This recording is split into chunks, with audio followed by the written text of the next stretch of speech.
We will start with public comment. The only hand I see raised right now is Bob Nagle. You can go ahead and unmute. All right. Good evening. My name is Bob Nagle, a resident of Northampton for 6 decades.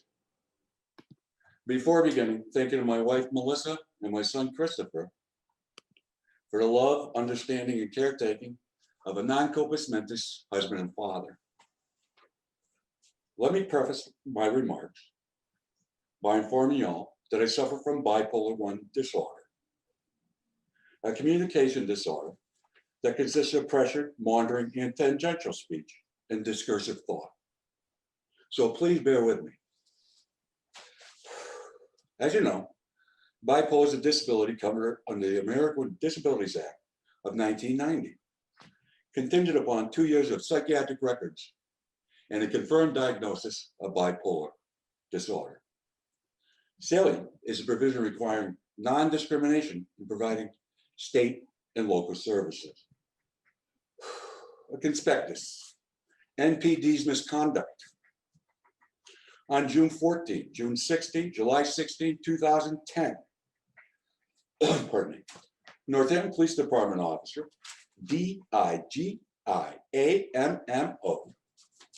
hereinafter referred to as NPD officer, intruded into my life, inquiring into trivial delusive assertions.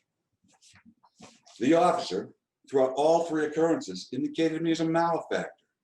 He presented an impertinent, choleric, truculent demeanor, holding animus, laced with invectives and asperity, a sententious tirade. I was indignant at his improper, unconscionable behavior. Pardon me. Consequently, on July 30th, 2010, I wrote a letter to Chief Sinkowitz, summarizing NPD officers' impropriety and maladroit comportment. An internal investigation ensued. As a result, I was questioned by Sergeant Powers at my former home at 3 Madison Avenue, Northampton. Sergeant Powers' insouciance was plain to see. He was supercilious, apathetic, and laconic during his casual perusal of my complaint. August 9, 2010, the result of the internal investigation was not sustained, with Captain Savino drawing conclusion within 10 days.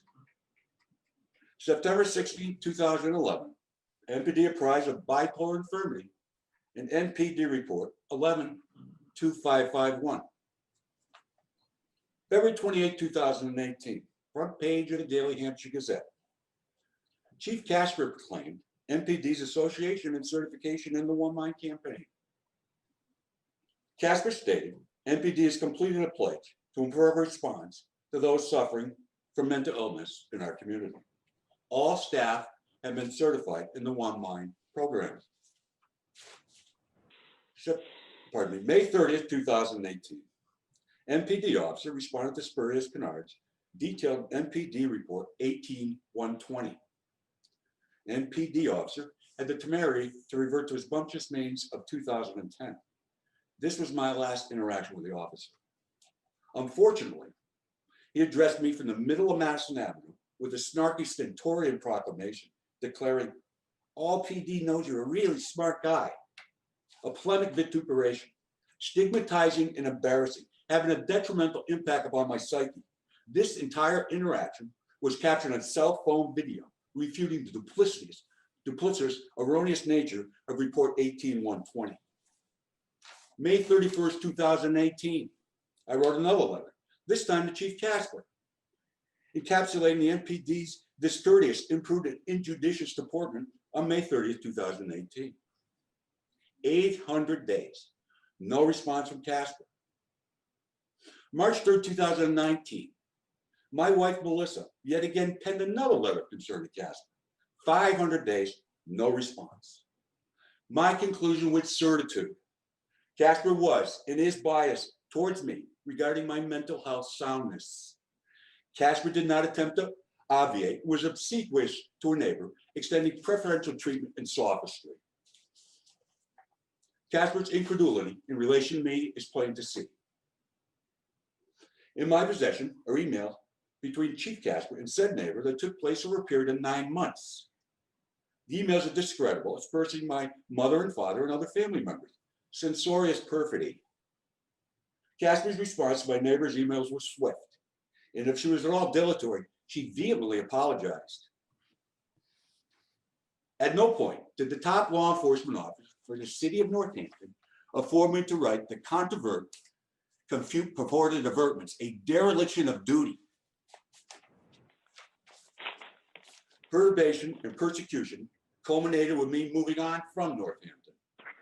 Presently, my paramount concern is young adults suffering from bipolar in Northampton. If I may, an anecdote.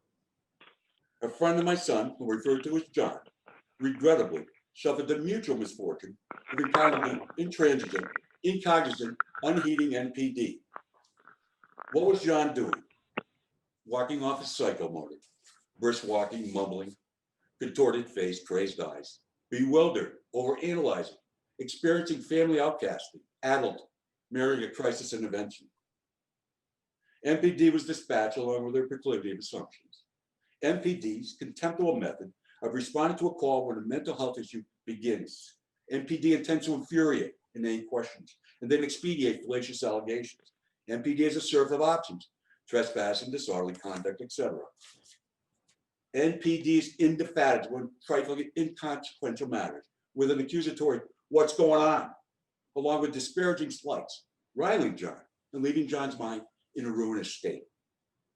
NPD is indolent, inept, and incapable of extending one mind protection to a citizen in the midst of a mental health crisis. To John, you have the right to walk the sidewalks without being provoked by the NPD. A Terry stop requires reasonable suspicion of involvement in criminal activity. Walking is not a crime, and the sidewalks are the domain of the populace.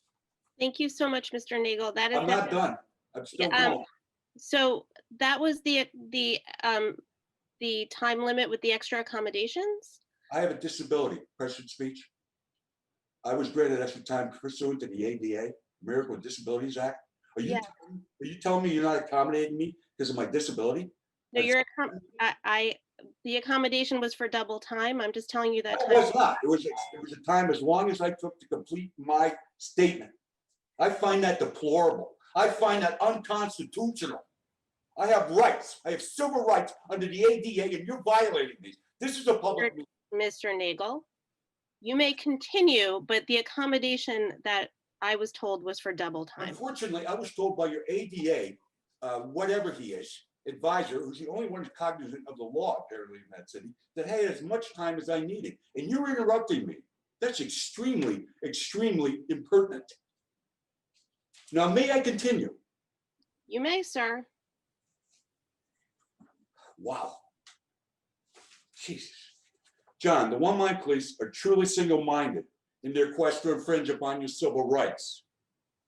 Inevitably, John turned to ServiceNet for help. ServiceNet is partners with the NPD in the One Mind program. John was placed on a wait list with dozens of others, confronted with no other options. I'm baffled by such an imprudent approach to mental health care. How about augmenting staff, reducing funding funds, and reduction in exorbitant edifices? ServiceNet headquarters are now prominently perched on the top of Hospital Hill, providing superb vistas in the valley, a perfect place to have a bird's eye view of John in the nadir of his existence.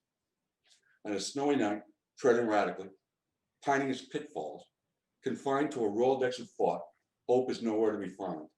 John makes an effort to rest his head on the piercing cold ground, Paradise City, and apparently unaware of ADA rights. Maybe you should assimilate to those.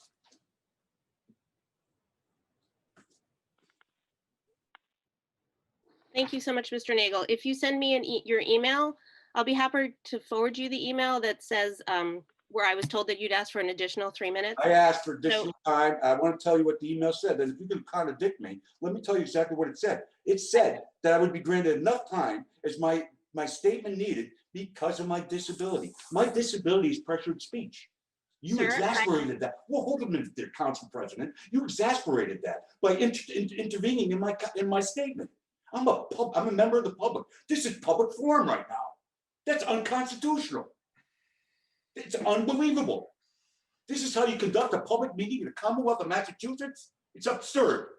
I have a disability covered on the American Disabilities Act. Please orientate yourself for that, along with your city police department and your MPD chief, who don't know the Constitution or civil rights. And apparently neither of us does this city council. It is deplorable, unbelievable. I'm trying to give voice to people that don't have voices. Kids that are walking those streets with mental health issues that are treated like horribly by your police department and your chief of police. Unbelievable. It's a plutocracy. You do not care about the citizens. Self-perpetrating, you're all it is. Nothing else to say.